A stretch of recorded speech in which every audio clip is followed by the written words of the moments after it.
fait lecture. Ils ont fait lecture.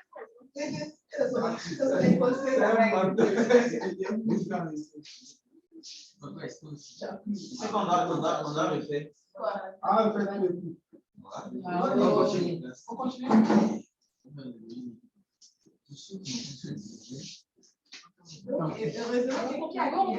L'année passée.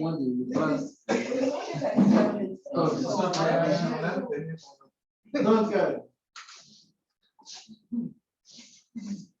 bon,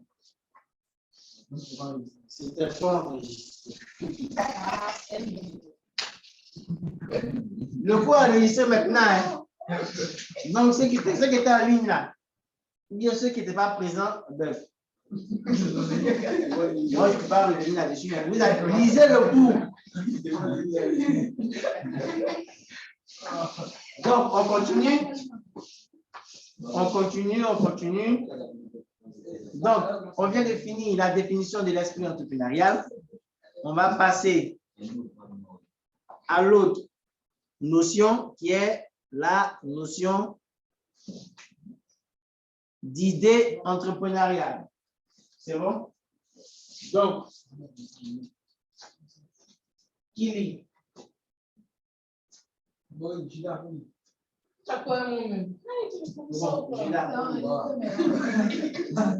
Allons-y, c'est pas tout. L'idée entrepreneuriale représente l'identification d'une bonne opportunité et comment l'exploiter en tirant profit. L'idée entrepreneuriale doit répondre à un besoin du marché. Elle a pour fondement la création de valeur pour le consommateur. C'est bon? Donc, l'idée entrepreneuriale doit répondre à un besoin du marché. On ne peut pas se lever là et créer une entreprise ou une activité qui ne répond pas réellement aux besoins du marché. C'est bon, non? Quel exemple je peux prendre? Mais quel exemple je peux prendre? Type d'exemple. Type d'exemple. Besoin du marché. Qui représente un besoin du marché. Mais c'est exemple. C'est bon? Voilà notre sœur qui vend ses habits. Ça répond aux besoins du marché parce que chaque jour, on doit s'habiller. C'est bon? C'est bon, non? Chaque jour, on doit s'habiller. Par exemple, si quelqu'un veut aller dans un village monter son business de technologie d'image satellitaire, je ne pense pas qu'il va marcher parce que les gens du village n'ont pas besoin. C'est pas utile. Mais c'est ce qu'on vient. Mais c'est ce qu'on dit. Mais c'est ce qu'on a dit. Répond aux besoins du marché. C'est bon, non? Ça, c'est la joie. Concernant, comme tu l'as dit là, effectivement, c'est pourquoi, avant même de parler même de création d'entreprise, on va faire ce qu'on va appeler une étude de marché. C'est bon? On fera une étude de marché en fonction de la population qui est en face de toi. Quel type d'activité tu peux proposer qui peut répondre, comme on a dit, aux besoins du marché présent. C'est bon? En fonction de ta zone. C'est bon? Comme tu l'as dit, mais le village n'a pas besoin d'une carte. C'est bon, non? Donc, qu'elle soit innovante ou classique, il faut que l'idée ait un marché pour qu'on puisse la qualifier de vraie opportunité. Elle doit répondre donc à un besoin du marché. Elle a pour fondement la création de valeur pour le consommateur, c'est-à-dire un vrai plus pour ce dernier au niveau de l'un ou plusieurs des aspects suivants. Donc, produit, service, qualité, délai, prix.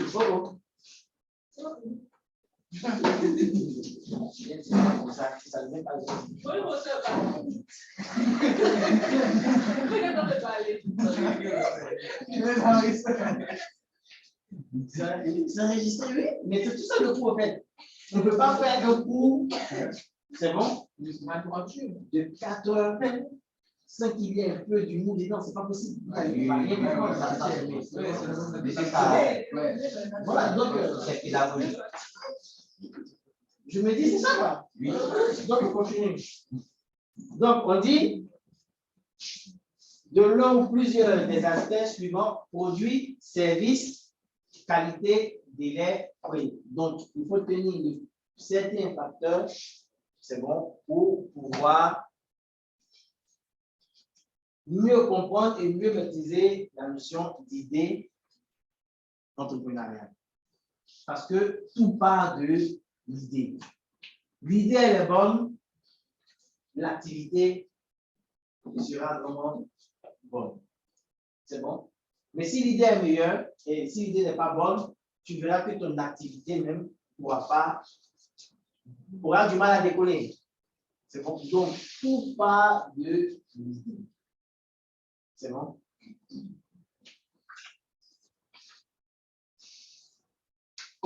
Parmi les techniques de créativité individuelle et collective, on peut citer analyse combinatoire, consultation du catalogue et du fournisseur, et ainsi de suite. Donc, on va passer. Est-ce qu'il y a des questions sur cette partie-là concernant l'idée entrepreneuriale? L'idée entrepreneuriale. Donc, ce qu'il faut retenir, c'est que tout part de l'idée. Et donc, l'idée doit répondre à un besoin du marché. C'est bon?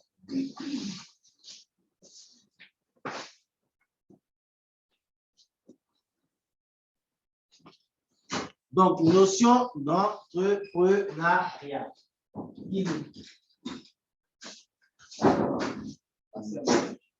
La glacière magique.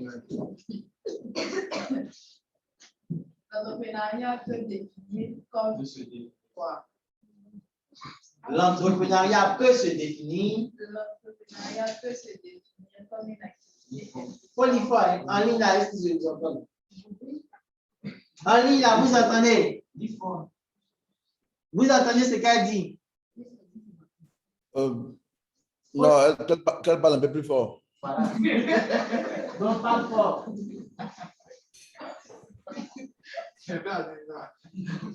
L'entrepreneuriat peut se définir comme une activité. Voilà, on entend bien maintenant.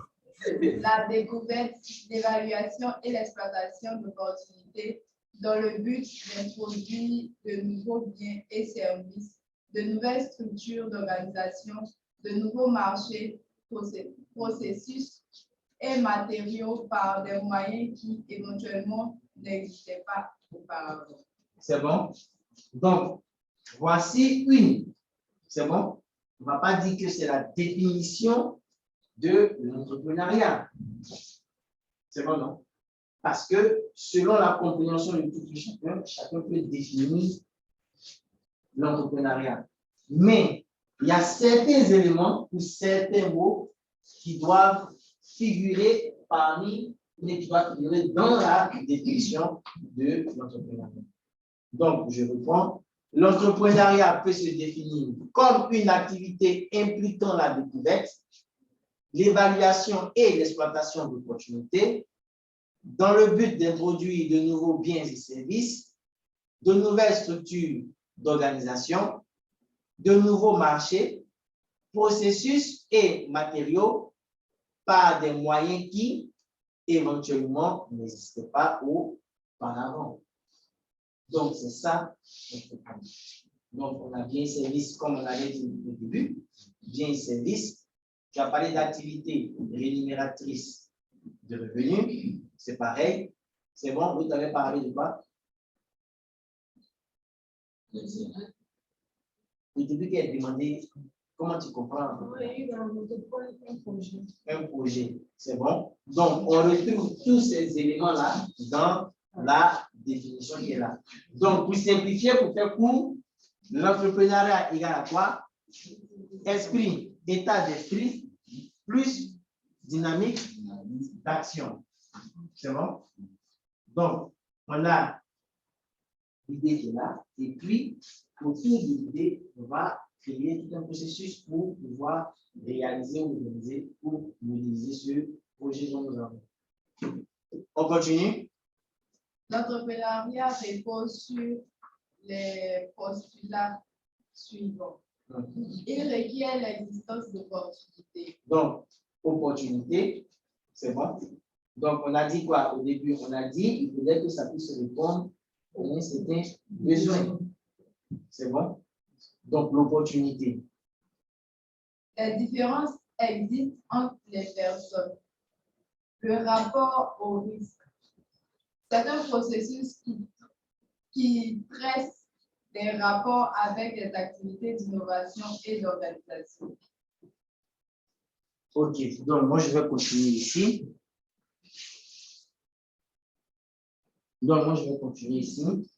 Donc, l'essence de l'entrepreneuriat correspond à la faculté d'identifier et de faire fructifier une valeur marchande en faisant coïncider une innovation et un besoin.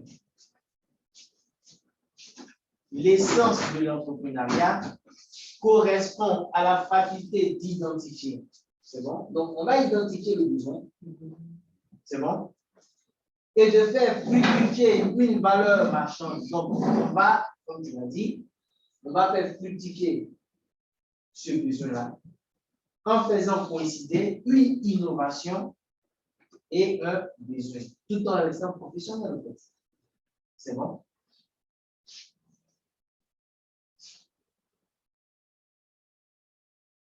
Donc, mots-clés définissant la notion d'entrepreneuriat, ce sont ces mots-là qui sont là. C'est bon, non?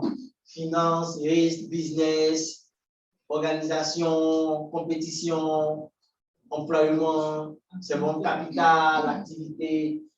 Donc, tous ces mots-là requièrent de l'entrepreneuriat. Oui? J'ai une question. Pose la Vous question. avez parlé d'innovation. Oui. Est-ce que l'innovation ne va pas changer l'habitude de la société si tu veux impliquer l'innovation? Bon, l'innovation, il ne faut pas comprendre. Ici, quand on parle d'innovation, par exemple, tu vois, arrivé un moment, la population se lasse des choses.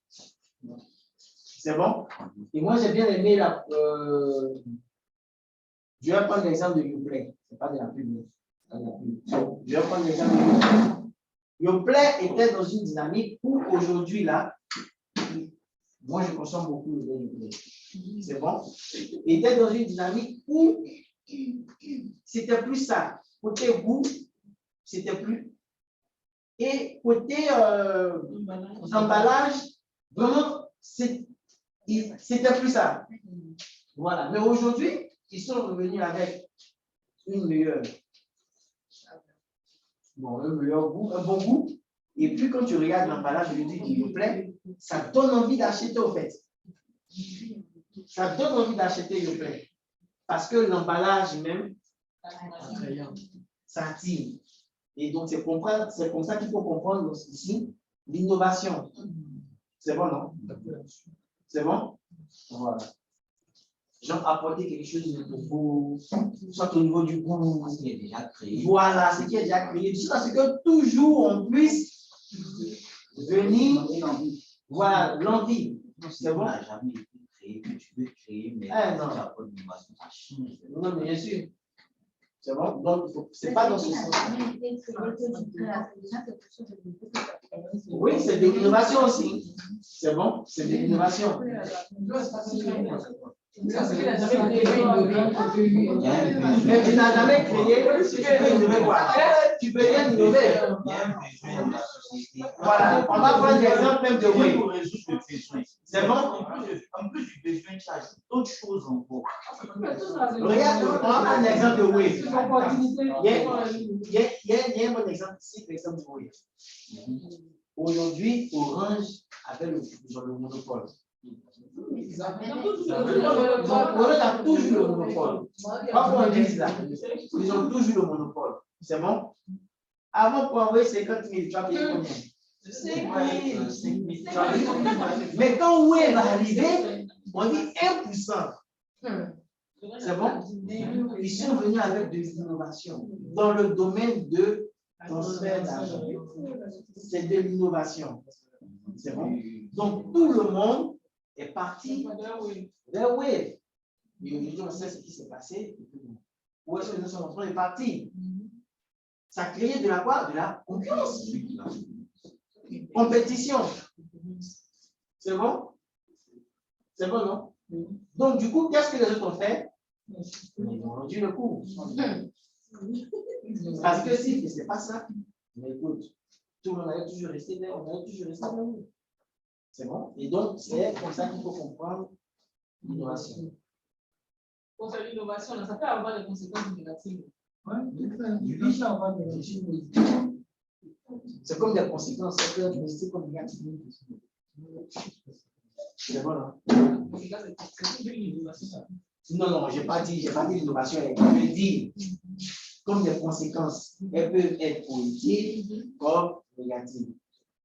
C'est bon? Je ne peux pas apporter l'innovation plus bonne. On constate que l'ancien était mieux, au fait. C'est bon? C'est bon, non? Donc, du coup, il faut retourner. Hein. Il ne faut pas continuer à rester à vouloir innover. C'est bon? Bon, il y a aussi l'exemple de l'eau, tout ça. C'est de l'eau. C'est l'eau de l'eau.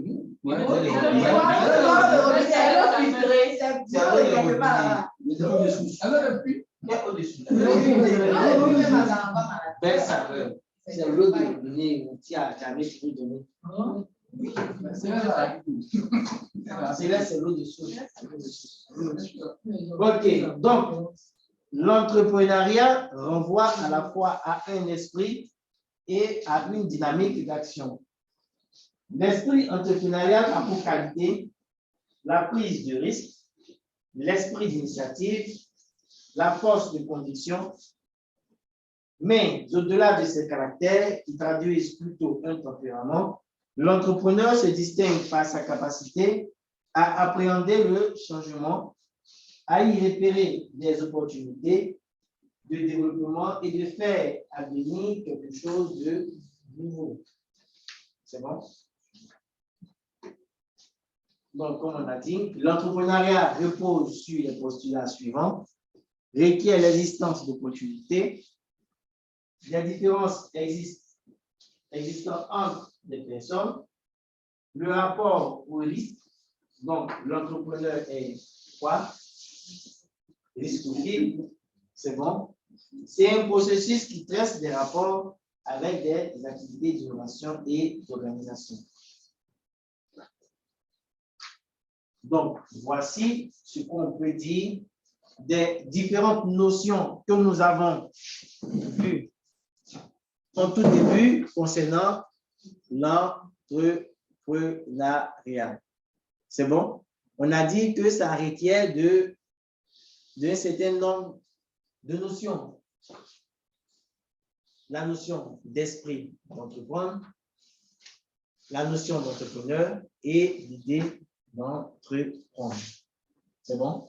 Donc, nous allons passer à la deuxième partie qui concerne le processus entrepreneurial. Madame Conan, lisez. Le processus entrepreneurial. Ah, ils n'entendent pas. Hein? Le processus entrepreneurial se définit comme la démarche utilisée par l'entrepreneur pour démarrer son entreprise et atteindre ses objectifs. Description du processus entrepreneurial. Le processus entrepreneurial. OK. Donc, le processus entrepreneurial, on dit c'est quoi? Se définit comme la démarche utilisée par l'entrepreneur pour démarrer son entreprise et atteindre ses objectifs. Donc, c'est bon, on n'a pas d'idée, mais il faut suivre une certaine logique. C'est bon, non? On ne va pas se lever comme ça et puis commencer à créer son entreprise comme j'ai une bonne idée. Donc, comme j'ai une bonne idée là, bon, OK, moi j'ai créé mon entreprise. Non, c'est bon, ça requiert une certaine démarche. C'est bon? Une certaine démarche. C'est bon? Donc, on a l'idée du projet qui va se transformer en projet personnel. C'est bon? Donc, j'ai l'idée. Je vais monter mon projet. Donc, ça devient un projet personnel. Ensuite, il faut monter un plan d'affaires. On entend parfois business plan. C'est bon? La plupart du temps, quand vous avez un projet, que vous partez chercher un financement, on vous demande un business plan. C'est bon? Parce que le business plan, en fait, va décrire tout ce que tu vas faire dans le projet. C'est bon? Où tu seras situé, disons, le régime d'imposition que tu as choisi, ton local, les personnes ciblées, tout ça là, c'est bon? Le capital, ainsi de suite, c'est bon? Donc, le plan d'affaires, une fois qu'on a le plan d'affaires, on va faire quoi? On va chercher et trouver des financements. Donc, le business plan est monté, il est bon. On va aller vers les banques ou vers des microfinances pour faire la recherche de financement pour lancer l'activité. Donc, après ça, on va passer au quoi? Au statut juridique de l'entreprise. Quel statut juridique nous voulons avoir pour notre entreprise? Est-ce une SA, une SRL, ainsi de suite? C'est bon? Et enfin, les formalités de création. Donc, ici, il y a une activité sur ça qui concerne une étude comparative entre la mise en place ou le processus de création d'une entreprise en Côte d'Ivoire et une entreprise qui se trouve au Sénégal. C'est bon? C'est une activité. Il me semble que c'est l'activité. C'est qu'est-ce qu'une activité comme ça? C'est-à-dire étude comparative entre la mise en place d'une entreprise ivoirienne et la mise en place d'une entreprise sénégalaise. Donc, c'est quoi? C'est plus faire ressortir le volet administratif. C'est bon? Une étude comparative, c'est faire ressortir le volet administratif. C'est-à-dire les différentes étapes, les documents qu'il faut pour la création d'une entreprise au Sénégal et en Côte d'Ivoire. S'il y a des similitudes, il y a des similitudes. S'il n'y a pas de similitudes, on fait ressortir ces différents points-là. Donc, il y a des similitudes, on dit similitudes, et puis, bon, c'est bon?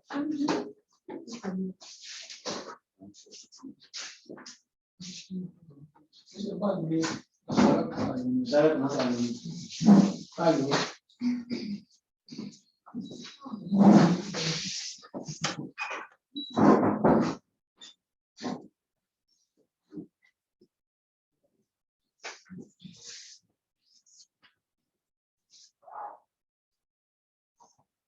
Ok.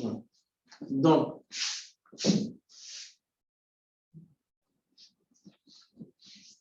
on continue à la suite de ça. Je vais ici. On dit de manière classique, l'entrepreneur est souvent perçu comme un surhomme, un individu hors norme avec une idée géniale. Cette idée va être développée dans la confidentialité et devenir une entreprise à succès, en suivant un parcours tracé avec des étapes clairement définies. Donc, voici les différentes étapes. Donc, on a d'abord l'idée du projet, l'idée qui devient un projet personnel. Après, on monte le plan d'affaires. Après le plan d'affaires, on va trouver les financements, donc la recherche de financement, le choix du statut juridique et enfin terminer par la formalité de création. L'entrepreneuriat ainsi décrit est un processus prédictif. Le business plan est construit comme une projection précise du projet sur plusieurs années. Donc, on ne monte pas un business plan sur un an. C'est bon? Il faut aller au-delà d'un an, 2, 3, voire 4 ans, se projeter dans le futur. C'est bon? Si, par exemple, la première année, je n'arrive pas à atteindre mes objectifs, au moins je sais sur quoi compter pour pouvoir relancer l'activité sur la deuxième année. C'est bon? Et donc, quand je me projette comme ça sur la deuxième année, quel bénéfice je peux avoir sur mon activité? Donc, aller jusqu'à 5 ans, je pense que c'est l'idéal. C'est bon? Oui. On avait commencé à enregistrer à partir de 10h13 par là. Ok. On fait le business plan là. On fait le business plan avant d'avoir les financements, avant de choisir le société. Oui, bien sûr. Je veux savoir, lorsqu'on fait le business plan, est-ce que ça reflète forcément ce qui va se passer? C'est-à-dire que, est-ce que ça. Normalement, ça doit refléter. Mais qu'est-ce qui peut faire que, par exemple, on fasse un business plan où tout se passe bien et lors du lancement du projet ou de l'entreprise, ce qu'on attendait n'est pas forcément ce qui se passe au niveau de l'exécution. Lorsqu'on fait un business plan, par exemple, je vais prendre une entreprise lambda, je projette gagner par exemple 2 millions la première année et 3 millions la deuxième année. Et c'est ce qui est écrit dans mon business plan. Et lorsque je commence, ce que j'avais imaginé, genre les 2 millions, La première année, je gagne par exemple 500 000 comme ça. Qu'est-ce qui peut faire que ça se tu passe gagnes comme ça? 500 000. Au lieu de ce que j'avais exprimé gagner en fait. Ok. Donc, quand tu montes ton business plan, tu comptes sur certains éléments. C'est bon? Par exemple, tu t'es dit que pour gagner tes 1 million là, pour la première année, tu ne vas pas peut-être toi-même recevoir du salaire. C'est bon? Tu ne vas pas louer ton local. C'est bon? Parce que tu as la maison. Chez toi, à la maison, il y a un petit local où tu peux faire tes activités. C'est bon? Oh, ben, j'ai un ordinateur portable. Donc, je peux prendre ça comme mon bureau à la maison et travailler. C'est bon? Donc, tu n'as pas défini toutes ces charges-là. Et comme tu fais ton calcul, tu as tes 1 million. Mais tu démarres l'activité. Et pendant que tu es en cours d'exécution, mais tu vois qu'il y a des problèmes qui arrivent. L'ordinateur tombe en panne. C'est bon? Donc, l'ordinateur tombe en panne. Tu dois acheter un ordinateur alors que tu n'as pas prévu acheter un ordinateur en première année. C'est la deuxième année que tu as prévu acheter l'ordinateur. Donc, du coup, tu vois qu'il y a déjà un élément qui n'est pas bon. Voilà. Donc, je vous dis que tout ça là, ce sont des imprévus. Les imprévus peuvent constituer un facteur, c'est bon, mais il y a différents facteurs qui peuvent rentrer en ligne de compte. Ton fournisseur, par exemple, te livre plus. Ou bien te livre, mais ce n'est pas de la bonne qualité. Donc, du coup, tu vois, et donc, du coup, la marchandise que tu arrives à écouler facilement sur 2-3 mois, mais tu ne peux plus l'écouler parce qu'ils se sont rendus compte que soit c'est plus de la bonne qualité. Donc, la marchandise va rester. C'est bon. Donc, il y a plusieurs facteurs qui pourront faire que tu ne pourras pas atteindre ces objectifs. Mais ça n'est pas dit que tu dois rester là.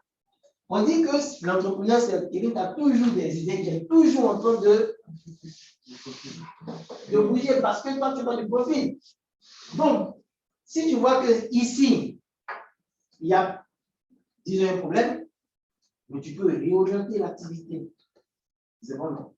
Lui donner une autre communication et puis voir comment relancer son activité. OK? Donc, il y a plusieurs facteurs qui feront que tu ne pourras pas atteindre les objectifs. Mais comme on dit, l'entrepreneur, c'est quoi? C'est un risque. C'est bon? Du coup, au niveau du business plan, on peut déjà prévoir que les économies peuvent déjà. Bien sûr. C'est pourquoi il faut projeter sur 5 ans. Tout à l'heure, c'est ce que moi, je n'ai pas d'entreprise, mais j'ai eu à travailler pour quelqu'un qui m'a demandé d'écrire un business plan pour lui. C'est bon? Un cabinet de Genève d'experts, quelqu'un qui est sorti de Genève, il a déjà son entreprise, mais il voulait avoir plus d'opportunités. Donc, il m'a demandé de refaire un business plan pour pouvoir atteindre un certain montant pour ces choses. C'est bon? Donc, on a écrit avec lui, et puis bon, voilà quoi. OK? Donc, le business plan est construit comme une projection précise du projet sur plusieurs années. Les entrepreneurs suivent un plan envisagé lorsque leur projet n'est qu'à l'état d'idée. Ils se contentent d'appliquer et d'optimiser les éléments présentés dans leur business plan. C'est bon?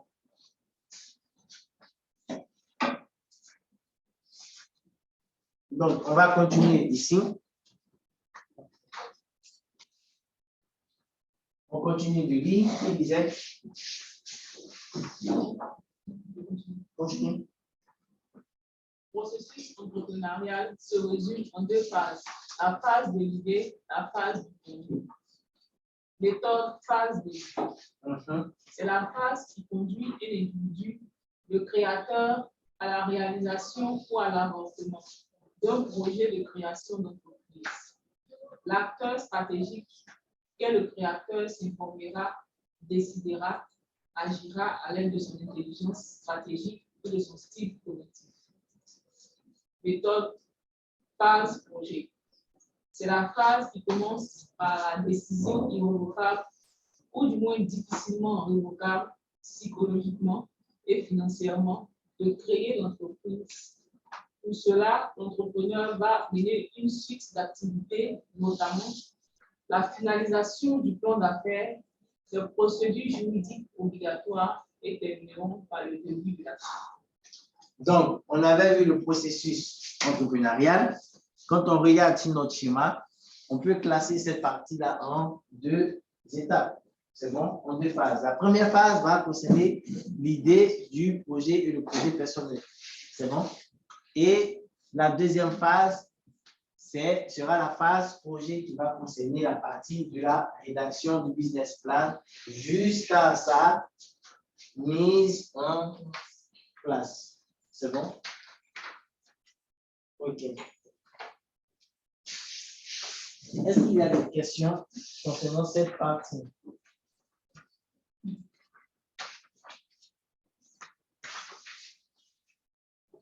OK, s'il n'y a pas de questions. Ceux qui sont en ligne, vous avez des préoccupations? Ça va. C'est bon? Oui. OK.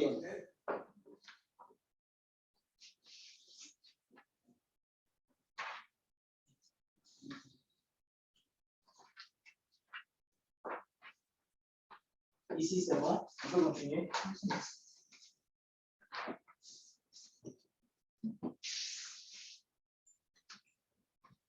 Donc, on va passer à l'enjeu de l'entrepreneuriat.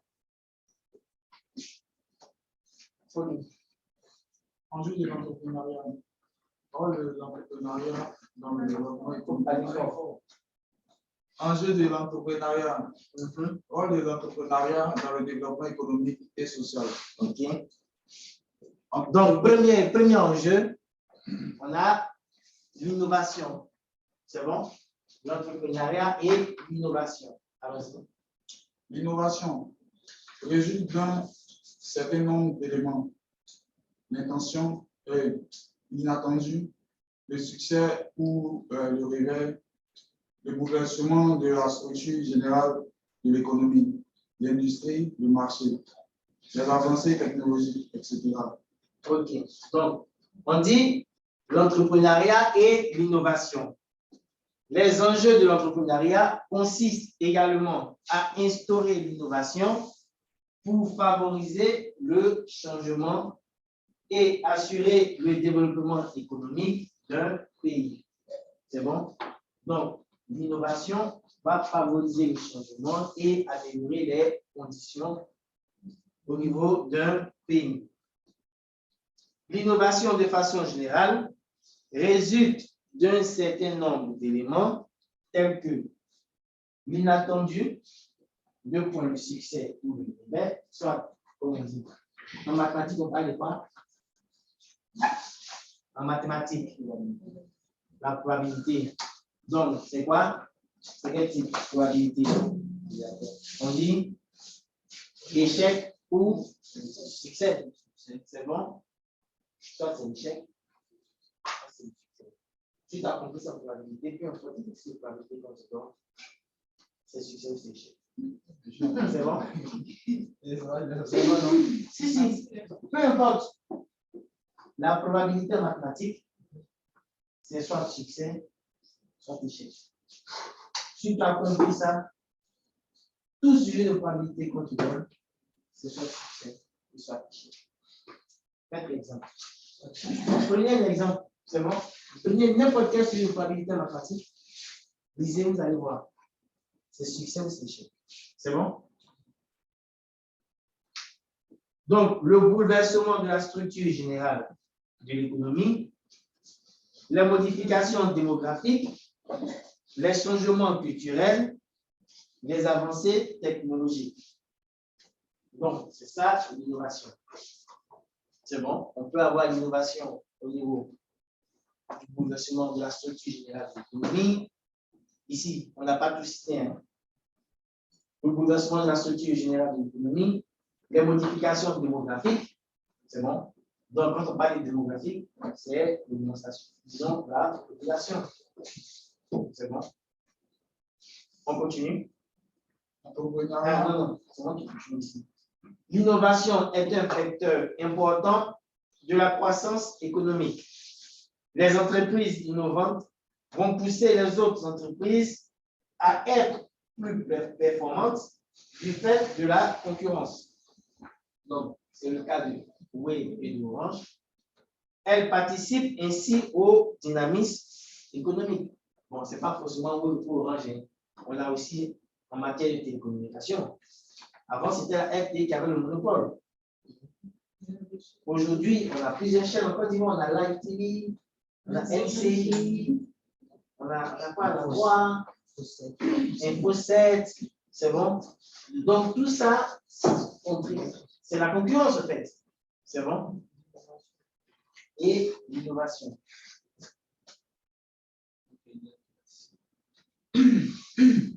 Ok, continue. Donc, l'entrepreneuriat et croissance économique. Continue. La création de nouvelles entreprises, dynamiser le tissu économique, faciliter les transactions entre les agents, lutter contre le chômage et la précarité des jeunes. Donc, l'entrepreneuriat est un des facteurs importants dans une économie en pleine croissance. En effet, la création de nouvelles entreprises est un moteur essentiel de la croissance économique et permet de dynamiser le tissu économique. Les entrepreneurs jouent un rôle fondamental dans une économie de marché, mais aussi dans toute autre économie. La présence des entrepreneurs permet d'accroître l'efficacité d'une économie, car ces derniers interviennent pour permettre et faciliter les transactions entre les agents dont les préférences et les disponibilités en ressources ne sont pas identiques. L'entrepreneuriat peut être un moyen de lutter contre le chômage et la précarité des jeunes.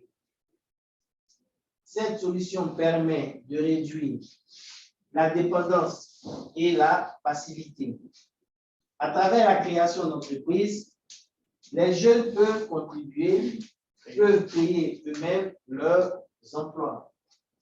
Donc, on se rend compte que l'entrepreneuriat peut être source de croissance économique, surtout au niveau de l'Afrique, où c'est vraiment, c'est encore un marché piège. C'est bon? On a plein d'opportunités. Il y a plein d'opportunités, il y a plein d'affaires qu'on peut réaliser au niveau de l'Afrique. C'est bon? Mais le souci, c'est quoi? C'est que aujourd'hui, il ne faut pas qu'on se cache la voie, aujourd'hui, nos leaders n'encouragent pas les jeunes à entreprendre. notre système de formation ne permet pas, surtout le système francophone, ne permet pas aujourd'hui aux jeunes d'entreprendre. C'est bon? Et donc, du coup, l'Ivoirien lambda qui est là, sa seule réussite quand il finit sa formation, c'est d'intégrer la fonction publique. C'est bon? Parce qu'on n'a pas cette culture d'entreprendre.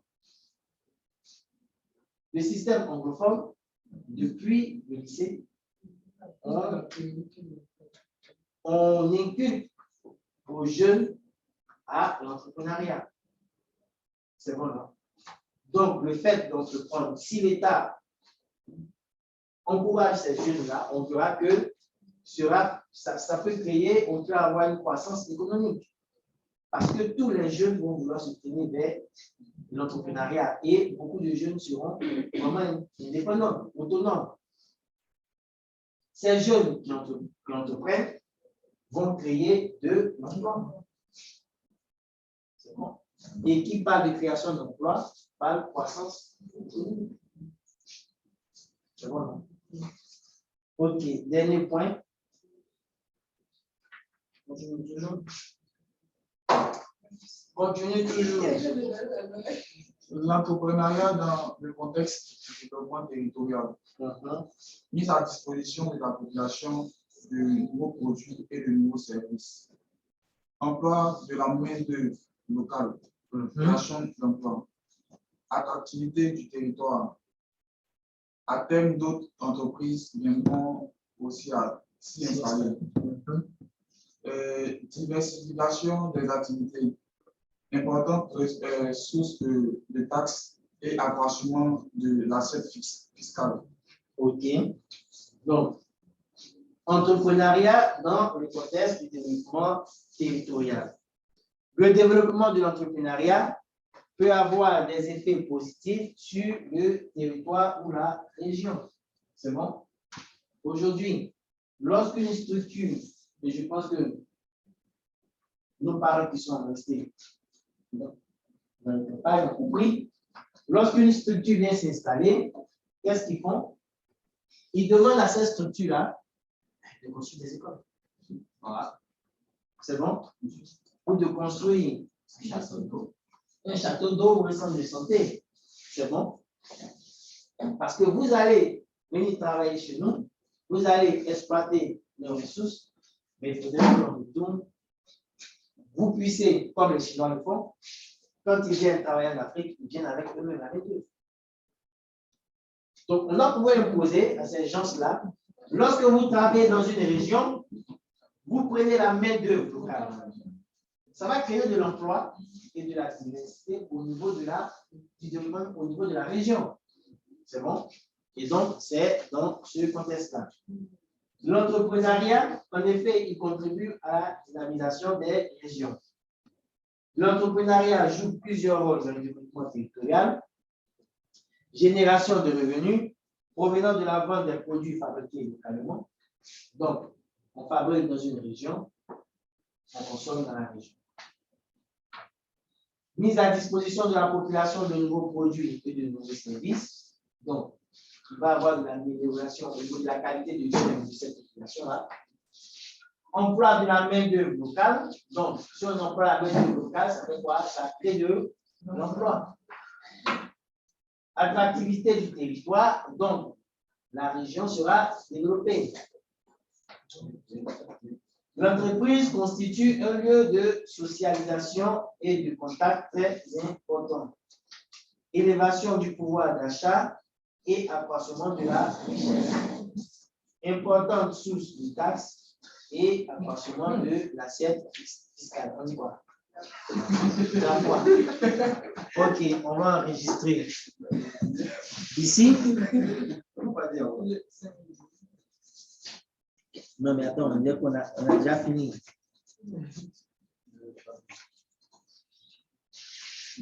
C'est bon? Donc, l'entrepreneuriat, l'enjeu de l'entrepreneuriat, que ce soit au niveau de l'innovation, c'est une bonne chose, que ce soit au niveau de croissance économique, elle contribue à la croissance économique d'une région ou d'un pays, c'est bon. Si l'État encourage l'entrepreneuriat, c'est bon. Et enfin, dans le contexte du développement territorial, on verra que ça va. Ce sera une activité génératrice de revenus pour la région. Ça va créer de l'emploi au niveau des jeunes de la région. Mais pour ça aussi, il faut bien que les cadres de la région puissent s'entendre. C'est bon? Donc, en conclusion, Pour conclure, on peut dire que l'entrepreneuriat joue un rôle non négligeable dans la croissance économique et dans la lutte contre le chômage. De plus, il contribue à l'évolution technologique et à la compétitivité à travers l'innovation. Et enfin, il participe à la vitalité des territoires, attractivité, emploi de la main-d'œuvre locale, recettes fiscales. Étant donné l'importance de l'entrepreneuriat, on doit élaborer de véritables stratégies pour le promouvoir en Afrique. On doit sensibiliser les plus jeunes Africains aux valeurs entrepreneuriales afin qu'ils n'aient pas peur de se lancer dans l'aventure de la création d'entreprises. Malgré leur intérêt pour la création d'entreprises, les jeunes Africains rencontrent un certain nombre de difficultés pour franchir le cap. Amen. C'est bon? Donc aujourd'hui, là, on doit véritablement encourager l'entrepreneuriat. C'est bon? D'où l'intérêt de ce cours. C'est bon? Parce que quand on va finir ici, ce n'est pas tout le monde qui va vouloir rester dans le bureau. C'est bon? Voilà, la fini. Oui, Karamoko. Karamoko. Avec moi, bien sûr. Avec quoi? Il y a le fils qui est là, qui mène ses activités. C'est le fils qui est ici, non? Oui, c'est vrai. Il y a notre camarade Pépès qui est là. Bon, en tout cas, chacun a ses ambitions. C'est bon? Donc, disons, l'entrepreneuriat doit être encouragé par nos dirigeants politiques. Bon, on a fini la première partie. Est-ce qu'il y a des questions? Ceux qui sont en ligne, vous avez des questions?